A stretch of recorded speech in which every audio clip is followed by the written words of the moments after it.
Bien, la semana pasada, ¿quién recuerda dónde nos quedamos? Me tengo que quedar aquí, ¿verdad? Aquí. Ahí, trataré. Yo tenía una pregunta de la semana pasada. Ok, perdóname. Dime, James. Tu pregunta de la semana pasada. La verdad que estaba hablando de lo que era cuando se enciende a Satanás después del milenio. Mi pregunta, es una pregunta de No, tranquilo. después que pase ese suceso, se dice que se va a encerrar, ¿verdad? Se va a encarcelar, como quien dice. Después de 2000 años, Satanás es suelto. Vuelve a engañar a las naciones. Después de ese proceso, de ese incidente, cuando vamos a la eternidad, Satanás entonces ya es condenado al lago de fuego. Ok, pues ahí está mi pregunta. Cuando es condenado al lago de fuego y eso, él entonces va a ser igualmente que todos los demás, él va a ser torturado por el resto de su vida, o él va a seguir gozando de sus privilegios de ser Satanás y atacar a las personas. No, Satanás sigue siendo Satanás. Pero ¿por qué no va a atacar a las personas? Porque ya entramos a la eternidad. Pero se entiende mi pregunta, Sí. ¿sabes? Va a seguir gozando de sus privilegios, chilling, chévere, o él también va a ser. No, va a ser la condenación y el castigo de Satanás va a ser esta: el encierro total por la eternidad. ¿Dónde va a estar él? Cautivo, limitado a un espacio que podemos llamar lago que arde con fuego y con azufre. ¿Ok? No podemos poner de perspectiva algo. Está el infierno, que es el lugar de tormento, y ese infierno, ese lugar de tormento, va a ser lanzado, va a ser echado, va a ser tomado, y va a ser puesto en el lugar que se llama lago que arde con fuego y con azufre. ¿Ok? Ahora mismo en la actualidad está el infierno. ¿Ok? Y se dice que también está el lago que arde con fuego y azufre. Pero Satanás tiene entrada y salida del infierno, donde las almas son torturadas. Así que algo que no tiene Satanás es la omnipresencia. Satanás no puede estar presente en todo lugar. Por lo tanto, Satanás, para estar en un sitio, se tiene que personificar, tiene que ser acto de presencia. De la manera en que él obtiene conocimiento, de la manera en que él se entera de las cosas, es porque obviamente hay un espacio, ¿no? Los aires, como dice la palabra, que están atestados de huestes celestiales, huestes malignas. ¿Okay? Así que si Satanás quiere enterarse de algo, tiene su mensaje. Y esto es tan importante porque en cada nación, en cada estado, en cada ciudad, escúchame bien,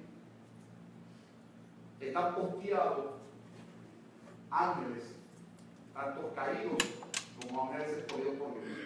¿Qué quiere decir esto? Orlando tiene una serie de ángeles caídos o demonios que están en posesión de la ciudad de Orlando. De igual manera hay unos ángeles que lo guardan a nosotros. Eso es literalmente. La gente no cree mucho en esto, pero eso es real, ¿ok? Esto es real. Cuando uno estudia geología y tecnología, uno entra un poquito más en esto, pues uno se da cuenta que lo que habla en Efesios capítulo 6, en cuanto a la armadura del Espíritu, obviamente, al preámbulo de la armadura, Pablo dice, no tenemos lucha contra carne ni sangre. Ya Pablo está diciendo que tiene un conflicto. Y este conflicto es el momento en que tú aceptas a Cristo. Número uno. Número dos, que este conflicto es real, por la eternidad, y no es contra carne y sangre, sino contra huestes, potestades, principados. Así que el mundo espiritual está organizado por jerarquías. El mundo de los ángeles escogidos de Dios también. Ahora, Satanás va a estar en este lugar atormentado en el sentido de que él no jamás y nunca podrá salir de esa prisión. Por lo tanto, no va a poder ejercer el poder y no va a poder ejercer de la manera en que ejerce ahora. Número uno, porque está confinado. Número dos, porque ya los que pasen en la eternidad con Dios van a estar en la eternidad en un cuerpo glorificado, transformado. Y ese cuerpo glorificado, transformado, no hay manera de que nosotros, después que tengamos ese cuerpo glorificado, transformado, seamos tentados por el pecado de todo. Por eso es que durante el milenio, quien va a reinar con Cristo en la tierra va a ser la iglesia glorificada. O sea, ¿a quién va a engañar Satanás? No va a ser a la iglesia que se fue en el rapto y que volvió con Cristo a reinar. Satanás va a engañar a las naciones que todavía no tienen un cuerpo glorificado. Y va a engañar a aquellos que se dejen engañar. ¿Ok? Obviamente, esas personas, allí también, de esto no se habla mucho, pero no tan solo en el periodo de la gran tribulación va a estar el sello de la bestia. También el sello de la bestia va a estar cuando Satanás se ha libertado después de los 1000 años, engaña otra vez a ¿qué? A las naciones. Obviamente esas naciones van a pasar un juicio que es el juicio del gran trono blanco. La iglesia, escuche bien, la iglesia no pasa por el juicio del gran trono blanco. ¿Por qué? Porque ya la iglesia pasó por un juicio, que es el juicio de la iglesia o el bema de Cristo, que se da después del arrebatamiento. La iglesia es arrebatada, entra en el juicio en el bema de Cristo, que es para los galardones, y entonces las bodas del Cordero. Al final de la boda del Cordero, que es al final de la gran tribulación, viene Cristo otra vez con la iglesia a establecer su reino. Entonces Él entra a establecer su reino, con vara de hierro lo rige. ¿Para quién va a regir con vara de hierro? A las naciones. La iglesia va a estar reinando ¿con quién? Con Cristo. Aquí lo tenemos. ¿Ok? La iglesia en este periodo va a estar reinando con Cristo. Yo lo dije aquí anteriormente, literalmente, yo me tengo que mover, ¿no? Literalmente, vamos a para que tenga una acabada, literalmente,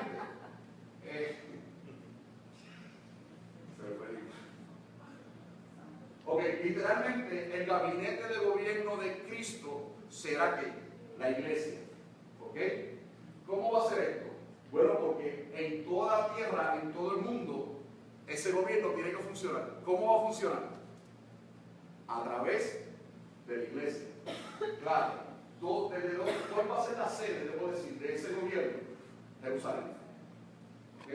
Jerusalén va a ser la sede de ese gobierno. Tenemos una cita bíblica aquí. A ver si la puedo ver. ¿Dónde? Acá la veo mejor. Oye, ¿por qué? Eso tiene que ver con la religión. Ok, gracias. Alguien que lo busque, Daniel 2:44. Daniel 2:44. Sí, 2:44. Claro, cuando Cristo viene por segunda vez con su iglesia, se va a dar lo que se conoce como la guerra de Armagedón. Yo quiero que alguien busque Apocalipsis 14:20, Apocalipsis 16:16, Isaías 54 y luego Daniel 2:44, por favor. Apocalipsis 14:20. ¿Lo tienes? Ok, ¿qué dice? Y fue pisado en la gran fuera de la ciudad, y de la gran salió sangre hasta los frenos de los caballos, por 1600 estadios. Esa es la guerra de Armagedón. ¿Ok? El próximo texto. No, Apocalipsis 16:16. E Isaías 54. Apocalipsis 16:16. Ajá. Los reunieron en el lugar y en hebreo se llama Armagedón. Armagedón es un valle, o el valle de Megiddo. Es un valle donde Israel libró las más grandes batallas y las más sangrientas batallas. Es un gran valle, ¿ok? Es un área terrestre bien extensa, donde caben miles y miles y miles de gente. Allí Israel libró sus más grandes batallas, ¿ok? Y si vamos a la historia, durante las cruzadas se dieron grandes batallas, las más sangrientas allí por conquistar Jerusalén. Para después, si nos vamos a la historia, esto es un comentario muy personal, usted no tiene que pensar como yo. Por ahí me corre por el cuerpo cuando un evangelista dice, vamos a hacer una cruzada. No saben lo que está diciendo. Porque las cruzadas son un movimiento en el cual, o por el cual, se llevaron a cabo las más sangrientas batallas para conquistar Jerusalén. Una cruzada no era otra cosa que un movimiento de un ejército organizado por la Iglesia Católica Apostólica Romana, incluso por protestantes, durante la Edad Media, a principios y mediados de la Edad Media, para conquistar Jerusalén. Cristianos, los moros, los árabes, una pelea y una lucha por conquistar Jerusalén. Y allí, en el nombre de Dios, se mataban niños, mujeres, inocentes. Y la gente dice, vamos a hacer una cruzada. Ay, mi hermano, por favor. Lee, hello. Como decía un jefe mío, lee. ¿No está Yeye? Se me fue Yeye. Ah, ok, voy a buscar la Biblia. ¿Estamos claros ahí? Así que, gente, la iglesia no pasa por el juicio del trono blanco porque la iglesia ya fue enjuiciada durante después del arrebatamiento. Ve bajo juicio de la iglesia, la boda del Cordero, segunda venida de Cristo, reino milenial, guerra del Armagedón. Teníamos otro texto, Isaías 54, no podremos leerlo completo porque es el capítulo completo. Ahora, estamos claros con esto, ¿verdad? ¿Estamos claros? Sí. Dime. Se lo conseguimos. Es más, yo lo voy a conseguir. No, yo se lo voy a conseguir y yo lo puedo conseguir. ¿Cuál es el costo de los posters? 5. ¿Ah? No, los posters de tamaño 10. Ok, yo lo puedo conseguir a $10. Pero es precioso. El pastor, tú lo tienes aquí, ¿verdad? No lo tengo aquí, lo tengo en casa. Okay. Es bello, usted lo puede marcar y usted lo puede traer y lo puede utilizar. Es muy bueno para estudiar, ¿ok? Porque le da texto por texto y ahí usted puede desarrollar el discurso. ¿Okay? Bien. Quería saber si le había contestado la pregunta de ellos, pero ¿alguna otra pregunta? ¿Estamos claros ahí? Preguntas, dudas, comentarios, aclaraciones, críticas. Digan algo. Bien. Apocalipsis 1, 12 al 20. Vamos a estar viendo la descripción del Cristo que es mostrado a Juan. Recordemos que lo que está sucediendo en Apocalipsis es una revelación de Cristo dada por Dios a Juan a través de un ángel. Y en el libro de Apocalipsis, como en el libro de Ezequiel, como en el libro de Daniel, usted va a ver las mayores manifestaciones angelicales en la Biblia como en ningún otro lado. Va a haber ángeles, va a haber demonios, va a haber a Satanás, va a haber seres vivientes, ¿ok? Cuando nosotros vemos la clase de tipología, no se la pierdan, porque ahí vamos a hablar de cuántos símbolos y cuántas representaciones hay. ¿Ok? Es bien interesante.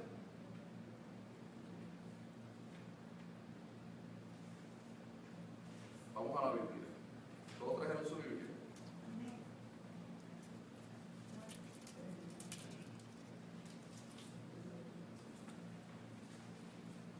Mire, gente, yo lo he dicho aquí 20 veces. Compra esta Biblia. Ya no está haciendo sin cartón. Cartón, pues, si usted como yo la va a maltratar, le va a tener que poner tape, repararla, coserla, ponerle pega, sobarla. Pero ahora viene en tela y está económica, creo que está en $29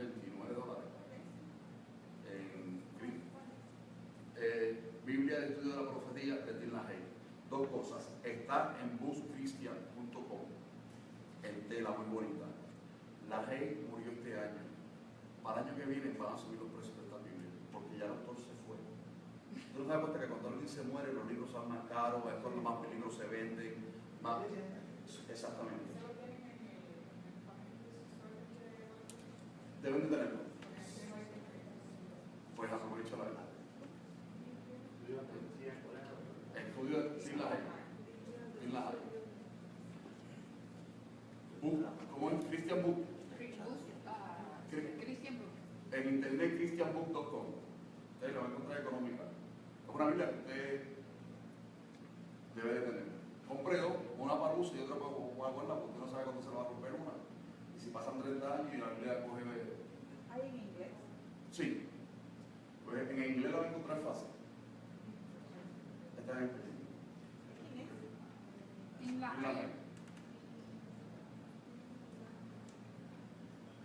Es el mismo autor del libro que estamos utilizando y que se va a estudiar, Apocalipsis sin ver. ¿Ok?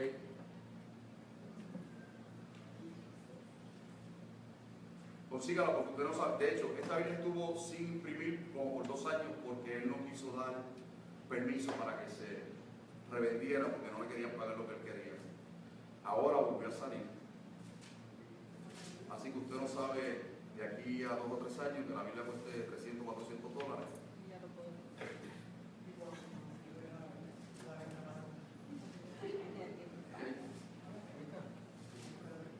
Así que aproveche.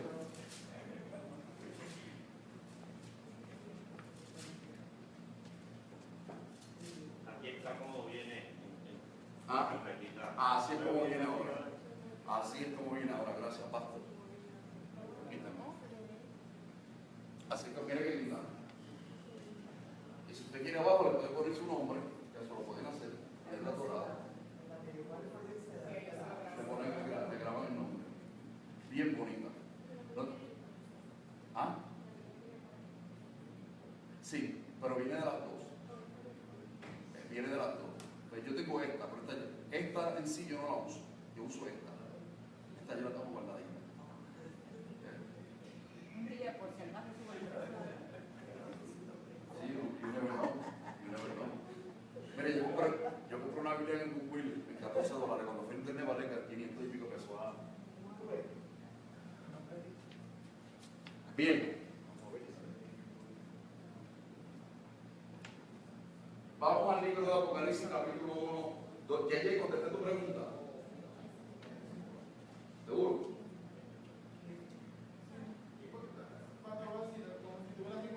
Va a estar preso y ya no va a usar sus privilegios, va a ser torturado igual que todo el mundo. La tortura de él va a consistir en esto. Que va a estar O sea, no va a haber un demonio torturando a Satanás. Ni Dios va a estar torturando a Satanás. ¿Ok? La tortura de Satanás va a consistir en esto.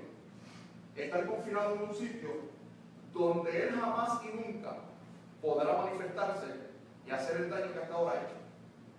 va a estar confinado, va a estar prisión y no va a poder manifestar sus poderes de rey como era él. No. O sea, él va a reinar en ese lugar porque por la posición que tiene Satanás. Todo demonio está bajo su... Exacto, todos van a seguir debajo de su... Exacto, pero todos ¿qué?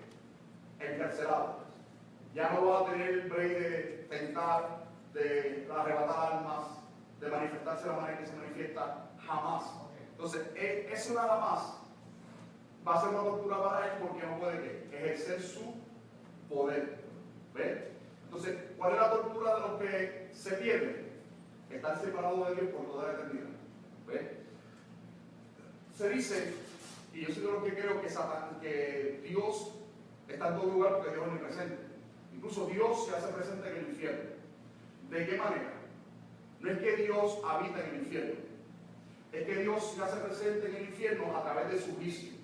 O sea, Dios está presente en el infierno, no de la misma manera que está presente en el cielo, porque está presente en ti y en mí, porque Dios vive en nosotros a través del Espíritu Santo, sino que a través del juicio de Dios entendemos que Dios se hace presente. ¿Por qué están allí los condenados? Por justicia divina. ¿Por qué está allí Satanás? Por justicia divina. Así que constantemente las personas perdidas van a tener conciencia de que están allí por su pecado, ¿ok? Y que esa fue la consecuencia de desobedecer a Dios. Así que Dios está presente en ¿qué? En sus mentes. Hay gente que dice que el gusano que nunca muere se refiere a la conciencia. Hay otros que piensan que es la conciencia y que literalmente va a haber putrefacción. Yo creo que de las dos maneras hace referencia a él. Pero eso, ¿verdad?, es otro tema para después. Bien, Apocalipsis 12, 1, 12 al 20. Vamos a la Biblia. Miren, vuelvo y repito, Dios está dándole a Juan una revelación, o lo que está pasando en Apocalipsis, una revelación divina de Cristo dada a Juan por un ángel. Cuando nosotros vamos al capítulo 1 de Apocalipsis y comenzamos a leer del verso 12 en adelante, es algo bien importante porque allí se está presentando de una manera visual, a través de una visión a Juan, a Jesucristo. No tan solo la persona de Jesucristo, sino lo que representa o lo que representó, vamos a decir esta manera, lo que representó, lo que representa y representará Cristo por la eternidad para con la iglesia. ¿Ok? Esto es bien importante. Recuerden que Dios es eterno, Cristo es eterno, Espíritu Santo es eterno. Hijo es infinito. Cuando hablamos de la deidad, estamos hablando del Padre, el Hijo y del Espíritu Santo. Por lo tanto, las tres personas es Dios. ¿Ok? Esa es la doctrina de la Trinidad y el misterio de la Trinidad. Que tres personas es un solo Dios. Porque los tres contienen los mismos que perfecciones y atributos. Ahora bien, cuando hablamos que Cristo es infinito y eterno, estamos hablando de que Cristo, Dios, antes de encarnarse la persona de Cristo, estamos diciendo que Cristo, el Hijo, cohabitó, coexistió por la eternidad y desde la eternidad, juntamente con el Padre y el Hijo en el cielo. Pero Cristo se hace hombre, Dios se hace hombre en la persona de Cristo para redimir al hombre. Y ya cuando Cristo es crucificado, cuando Cristo es enterrado, desciende al Seol, resucita y asciende, ya entonces Juan lo que está recibiendo en Apocalipsis es una visión totalmente nueva en relación a la persona de Jesucristo. Ya él no está viendo al Cristo que caminó con él no está viendo al Cristo que sufrió en Getsemaní, él no está viendo al Cristo que murió en la cruz del Calvario, él no está viendo al Cristo glorificado que resucitó, él no está viendo al Cristo que caminó 40 días sobre la tierra y que ascendió al cielo. Él está viendo ahora una visión más amplia del ministerio de Jesús por la eternidad, por cuanto Cristo pasó todo ese proceso. O sea, lo que estoy diciendo es que Juan está viendo algo nuevo, pero que lo entiende.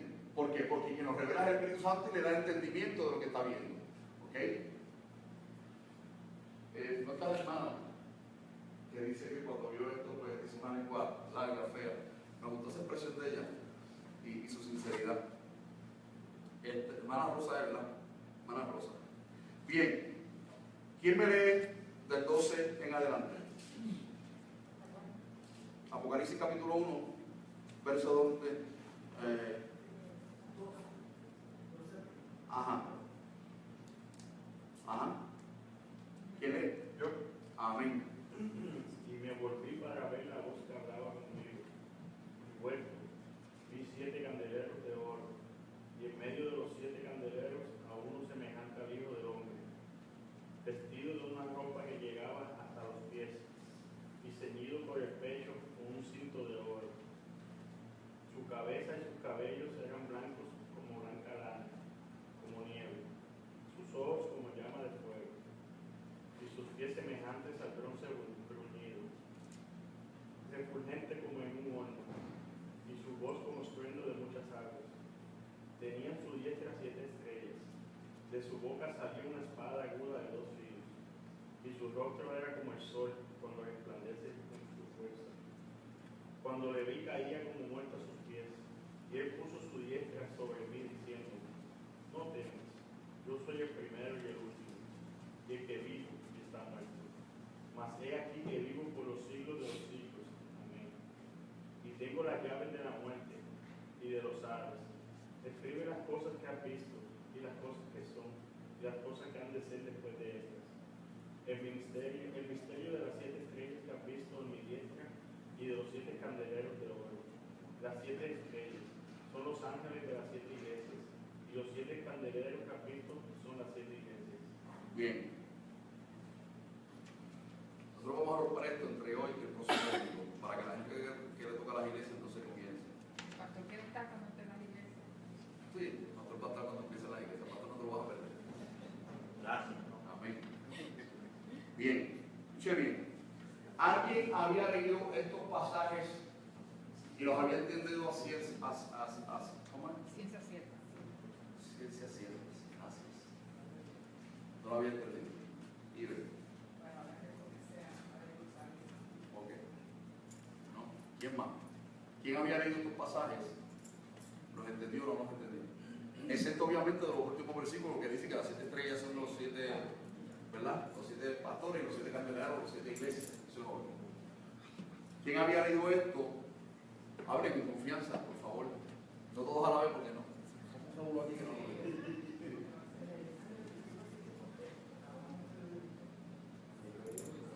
Sí. ¿Y me quieren decir algo? No, yo lo que hice, por ejemplo, fue que lo fui poniendo la psicología cada uno por cada versículo. Ok, vamos a eso ahora. No voy a ayudar con eso. Obviamente, 7 candeleros, 7 lámparas son las 7 ¿qué? Iglesias. Las las 7 estrellas son los 7 pastores. Más adelante vamos a ver que en la revelación el Señor tiene un librito pequeño. Más adelante vamos a ver qué significa ese librito pequeño, aunque aquí en la imagen no lo tenemos. Ahora bien, esto es importante entenderlo, porque como dije, lo que Juan está viendo es una manifestación plena de Jesucristo en sus 3 funciones. Cristo como sacerdote, Cristo como, como somos sacerdotes, ¿okay? Cristo como rey y como intercesor, obviamente el sacerdote es el que intercede, y como rey. ¿Okay? Ahora bien, vamos allá. Voy a utilizar la Biblia de la profecía. ¿Okay? Número 1, semejante al Hijo del Hombre. ¿Okay? Semejante al Hijo del Hombre es un título que Cristo se adjudicó y que se utilizó mientras Cristo estuvo en la tierra ejerciendo su ministerio. Recordemos que Cristo a los 30 años es bautizado por Juan Bautista en el Jordán, luego de ahí, obviamente bautizado por Bautista, es ungido por el Espíritu Santo y entonces comienza su ministerio público. En cristología, ese primer año se llama el primer año de Cristo del ministerio, año de la popularidad, porque ahí es cuando Cristo comienza a predicar, ahí es cuando Cristo comienza a enseñar, ahí es cuando Cristo escoge sus 12 apóstoles y comienza su obra apostólica, por así decirlo, y comienza después de ese primer año a ganar más adeptos, hasta que Cristo muere aproximadamente 3 años y medio después que comienza su ministerio. ¿Ok? Ahora bien, mire esto. Número 1, Juan lo que está diciendo aquí, que la revelación que está viendo es de Cristo, el Hijo del Hombre, Cristo glorificado, un ser humano, el Cristo que se encarnó para redimir al hombre en la cruz del Calvario, y que aunque resucita glorificado, sigue siendo ¿qué? Cristo, una manifestación de Dios en la persona del Hijo. No está hablando de un ser viviente, no está hablando de un ser angelical, no está hablando de un querubín, no está hablando de un serafín, no está hablando de un ángel. En otras palabras, no está hablando de una criatura, sino del Creador. Y esto es muy importante porque decimos en cristología que la manifestación más gloriosa del Padre en relación al hombre es la encarnación de Cristo. Y es verdad. ¿Okay? Pero aquí Juan está viendo otra etapa, está viendo otra cosa que nunca se le había sido revelado al hombre, y está diciendo, aquel mismo Cristo que caminó en la tierra, aquel mismo Cristo que fue crucificado, que resucitó y ascendió, ahora yo lo estoy viendo en una visión majestuosa en relación a los eventos del futuro y al fin de la iglesia. Y no tan solo de la iglesia, sino del pueblo de Israel. Así que no estamos hablando de una criatura, estamos hablando de aquel que creó los ángeles para él, y que por él, como dice Colosenses, por él fueron creadas todas las cosas y por él subsisten todas las cosas. Y ahora se está manifestando, y lo que está diciendo, la eternidad, aún la eternidad, ha de subsistir por él. Y nosotros en la eternidad, aunque con un cuerpo glorificado, vamos a subsistir por él. Porque sin él no sería posible esa gloria. ¿Ok? Hijo de hombre es un título que Jesús se aplicaba a sí mismo, como ya dije, con más frecuencia que otros. ¿Okay? Se utiliza para referirse al Mesías en los 4 evangelios. Hoy que Daniel 7:13. Escuche bien. ¿Por qué? Porque el Hijo de Hombre está haciendo referencia al Mesías, que Cristo era el Mesías, que Cristo fue el escogido para salvar al hombre. Miren, en el Antiguo Testamento hubo muchos Mesías. Me voy a explicar antes que me tiren piedra. ¿Okay? Meshijá o Mesías significa ungido. David fue ungido, Saúl fue ungido, Elías, Eliseo fueron ungidos, profetas y reyes fueron ungidos, ¿ok? Para ejercer una función, ya sea como profeta, como sacerdote, como rey. Ahora, Jesús fue ungido no por un hombre, sino por el Padre, para poder fungir como Salvador. No había nadie en la tierra que pudiese ser ungido para salvar al hombre. Nadie. Aunque David fue ungido, él no era el Salvador. Saúl fue ungido, él no era el Salvador. Elías fue ungido, él no era el Salvador. Eliseo fue ungido, él no era el Salvador. Moisés fue ungido, él no era el Salvador. Tipificaban al Salvador. Pero el Salvador que salvaría a la humanidad tenía que ser ungido por el Padre desde la eternidad, por la eternidad, para entonces poder salvar al ser humano. Porque nadie llenaba esos zapatos, excepto el Hijo del Hombre, Dios. Así que cuando estamos hablando de Dios, estamos hablando de la persona y obra de Jesucristo, del Mesías, de aquel que fue ungido para morir a Dios. También, aparte de eso, no ha habido ni habrá ni pudo haber habido alguien que llenara la cualificación que Jesucristo llena como nuestro sumo sacerdote.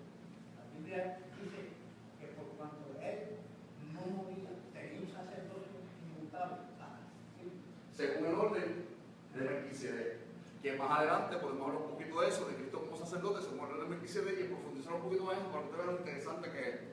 ¿Ok? Así que Yeshua Mesías, Jesús el ungido.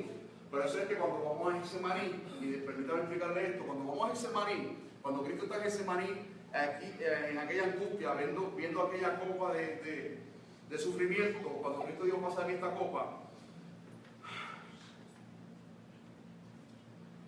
Cristo está en Getsemaní. Y no era que el lugar se llamaba Getsemaní, aunque la Biblia dice que había un lugar que se llamaba Getsemaní, pero era el mismo monte de los Olivos. Sobre el mismo monte que Cristo vendrá, pondrá su pie y se partirá en dos. Fíjese esto. Cristo está acostumbrado a orar en el monte de los Olivos. El Getsemaní está en el monte de los Olivos. Y volverá sobre el monte de los Olivos. Ahora bien, Getsemaní era una prensa que se utilizaba para exprimir el olivo, con tal de que destilara aceite. ¿Ok? Había diferentes Getsemaní. El más común era una gran piedra, grande, como de 6 o 7 pies de alto, con una zanja alrededor, se levantaba con una pateca. Abajo había en la piedra tallado, como póngale un hueco, ¿no? Una cacerola. Estoy usando cacerola para que usted tenga una idea, pero no era una cacerola, era una piedra. Allí, de otra de la foto. Allí se ponía el olivo. ¿Ok? Sobre ese olivo se ponían unas redes. Aquella piedra se levantaba y se dejaba caer. Cuando aquella piedra caía, lo que hacía era que comprimía el olivo. Y en la misma piedra, si usted va a un diccionario de geografía, lo va a ver. En la misma piedra había como una canal por donde bajaba el aceite. Esa primera prensada destilaba aceite limpio. La segunda, la tercera y cuarta prensada ya destilaba aceite como residuos del olivo. Cuando estamos hablando de Jesucristo, estamos hablando de que Él es el ungido por la primera prensada de aceite. ¿Ok? ¿Qué es lo que representa el Getsemaní? El Getsemaní representa el pecado de la humanidad. Cristo es el olivo, que dice Isaías que por nosotros fue ¿qué? Herido, molido, trasquilado. Ese olivo destila aceite. El aceite se utilizaba para hacer el aceite de unción, para sanar heridas, para las lámparas, para cocinar. Tenía mucha utilidad el aceite y tiene muchas propiedades de sanidad, curativas. ¿Ok? Exacto. ¿Qué sucede? Cristo es el olivo,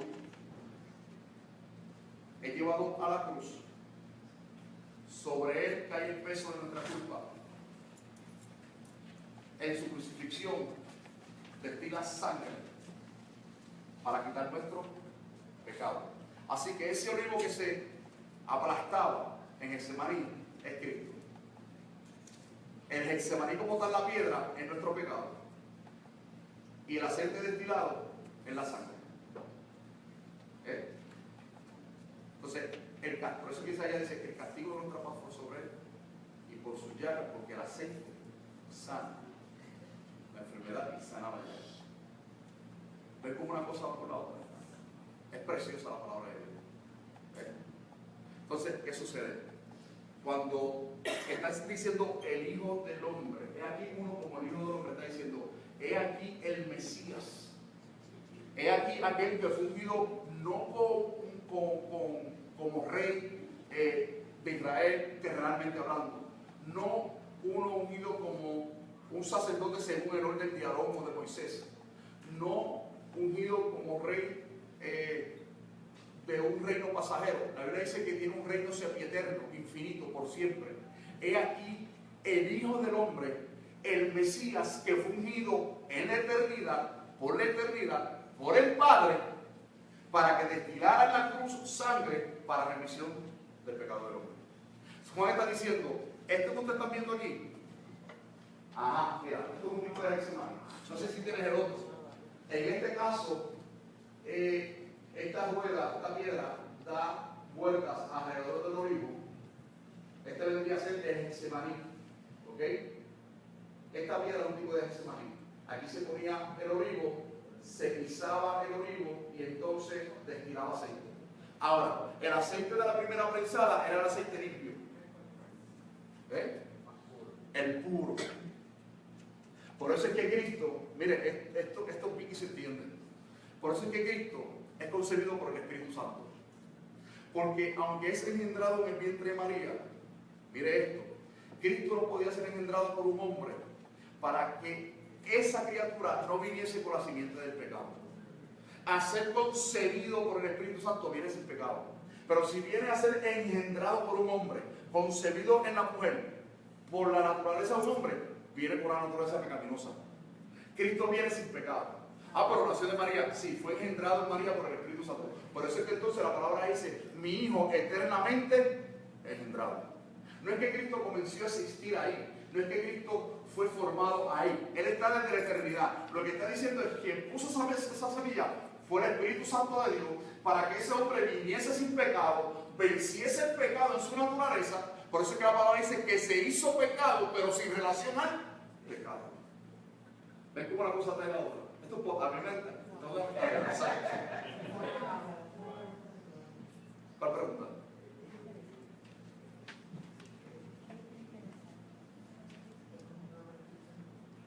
¿Por qué? ¿Cuál fue el motivo? Porque esa simiente no podía ir pecado. ¿Okay? Porque recuerden que cuando Adán y Eva pecan en el huerto, Eva peca. Pero no hasta que Adán come que los ojos son abiertos. Porque Adán fue sembrado como sacerdote de la casa.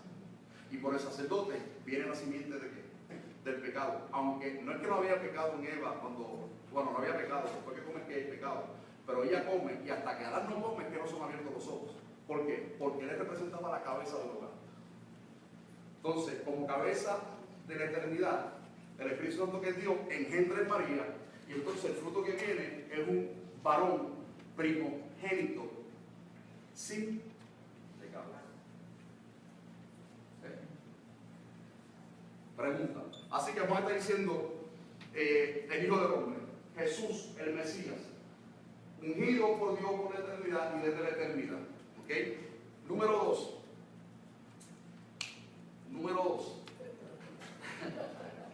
Pastor, de hecho va a estar en la iglesia.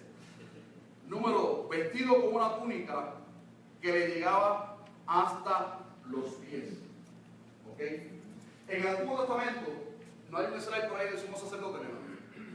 Gracias que lo consiguen. En el Antiguo Testamento, tanto el sumo sacerdote como el sacerdote utilizaban túnicas largas, hasta abajo, hasta los tobillos. ¿Okay? Pero debajo de esas túnicas tenían otra vestimenta.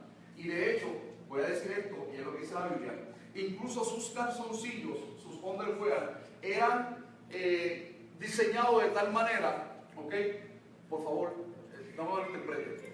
Déjenme yo visualizar esto, déjenme imaginar, hacer una comparación para que usted tenga una idea. Usted sabe que están los boxers, ¿verdad? Están los joggers. Ay, ya te entendí, tranquilo. Ya te entendí. Y entonces están los otros que llegan aquí, ¿verdad? ¿Cómo se llama eso? Eso mismo. Ajá.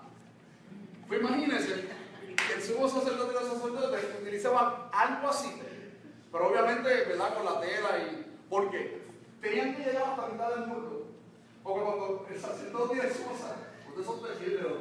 Cuando el sacerdote y el sumo sacerdote subía a sacrificar y subía a limpiarse, obviamente, ¿okay? Sacrificaba, estaba la fuente o el lavacro, ni nada de su desnudez podía exponer eso, porque entonces estoy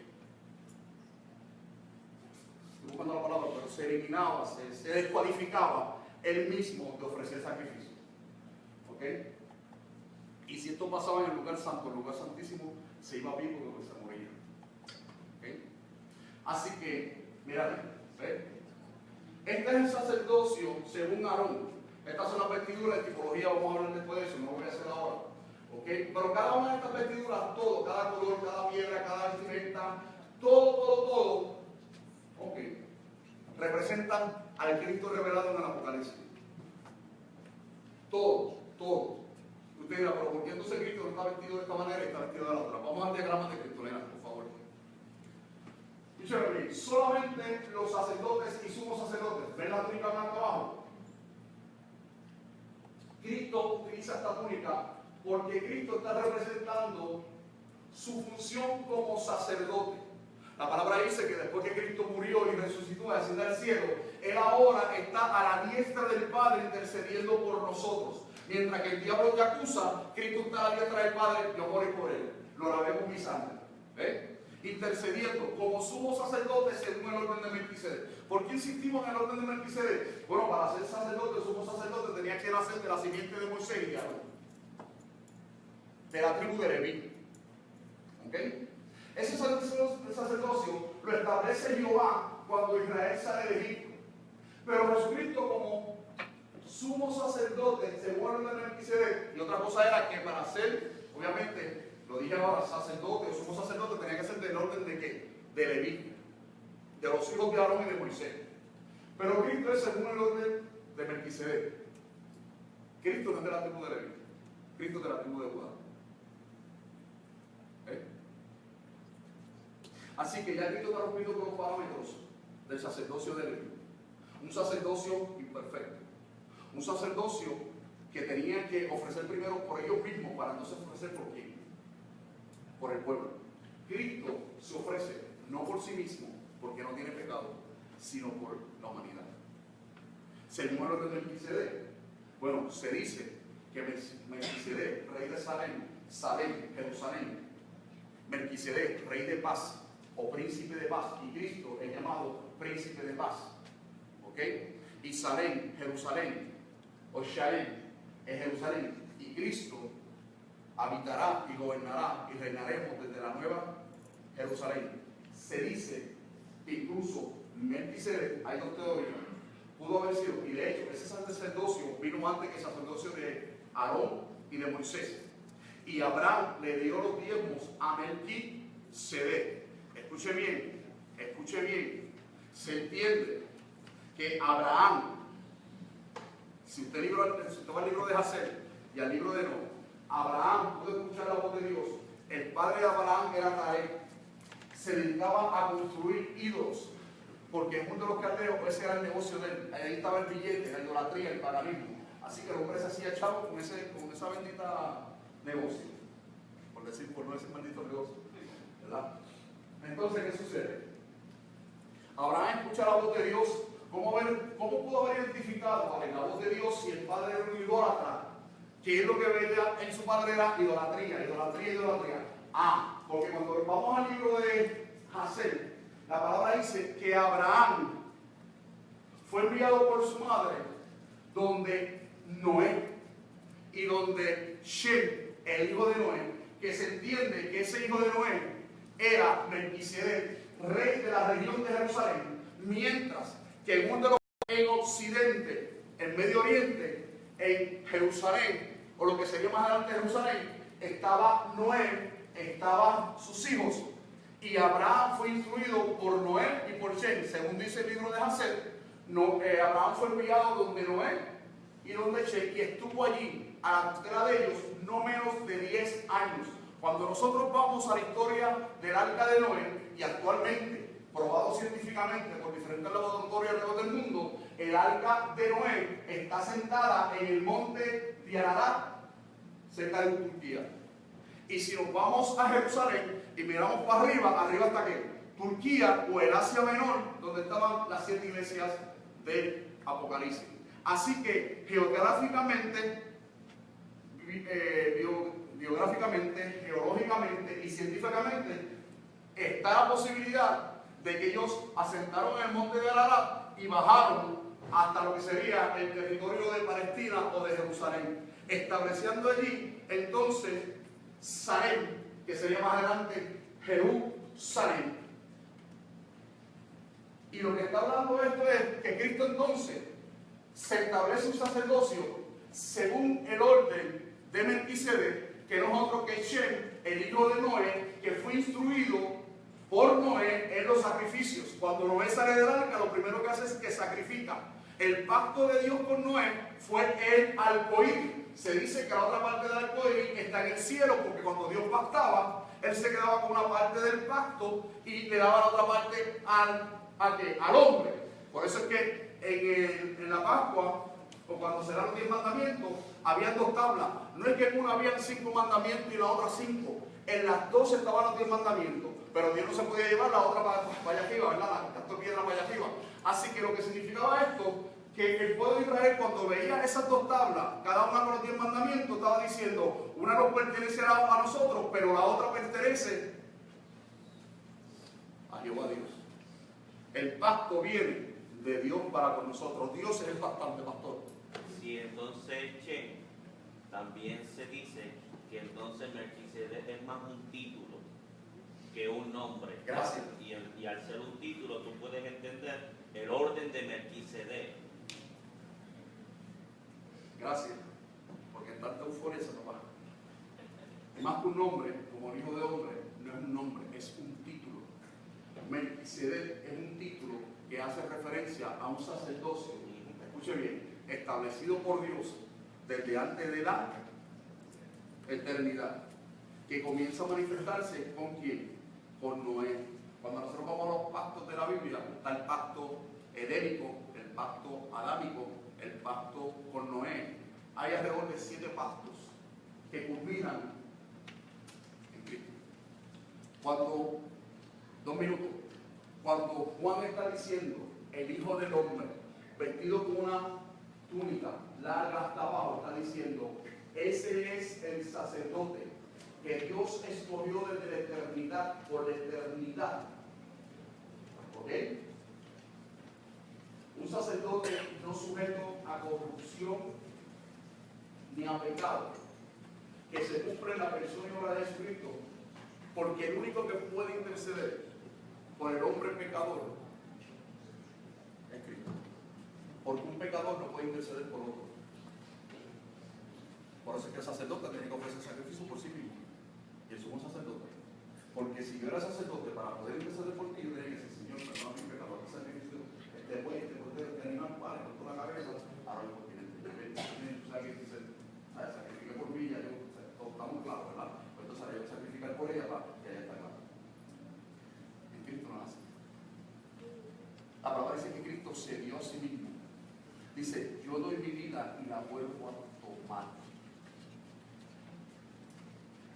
Mire, en el sentido básico de la palabra, Cristo murió en la cruz de Calvario.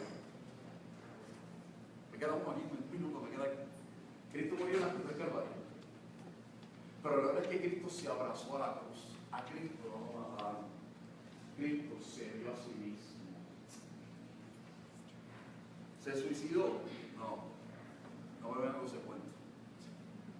Por otro lado. No, Él se entregó. Él se abrazó, sabiendo, escuche bien, sabiendo quién Él era y a qué había venido. Pablo habla de nuestro culto racional. Pablo dice, presentad vuestros cuerpos en sacrificio vivo a Dios, como olor fragante. Cristo, esto está hablando de culto racional. Pablo está diciendo, tú tienes que saber a quién tú adoras, por qué tú lo adoras y cómo tú lo adoras. ¿Y cuál es el resultado de esa adoración? Tu vida tiene que ser un acto de adoración a Dios. Pues mire, esto se cumplió en Cristo. Pablo es el teólogo, el cristólogo del Nuevo Testamento. Pablo le está diciendo básicamente, escuche bien, como Cristo se entregó, entrégate. Presentas tu cuerpo un sacrificio vivo, agradable ante Dios. Eso fue lo que hizo Cristo. Para cerrar, ¿cuándo era un sacrificio era considerado holocausto? Un sacrificio era considerado holocausto cuando ese sacrificio, cuando esa ofrenda era agradable a Dios, y de la manera en que Dios dejaba saber que había sido agradable esa ofrenda era que Dios consumía esa ofrenda en su totalidad y llegaba a Dios con olor fragante. Eso fue lo que pasó con Caín y Abel. La ofrenda de Abel subió con olor fragante, la de Caín no, por dos razones. Número uno, su corazón no estaba muy bien. Número dos, ofreció de lo mejor del fruto. Claro que si la gente dice, ofreció frutas podridas, no, Caín ofreció lo mejor de la tierra. El problema era que en esa ofrenda no había derramamiento de sangre. Y Dios le dijo a Adán y Eva, tienen que sacrificar, tiene que haber sangre. Adán y Eva lo instruyen, Abel sacrifica y derrama sangre. Caín ofrece frutos. Dios estaba demandando sangre. Así que el hecho de que Cristo ascienda al cielo y se sienta a la diestra del Padre significa, es más, cuando Cristo dice consumado es, significa, y él entiende en su juicio y en su razonamiento como hombre, que ese sacrificio fue, cierro ahora, qué problema, fue acepto en su totalidad por el Padre y que logró satisfacer la demanda del Padre al punto que ahora tenemos acceso al Padre a través de él.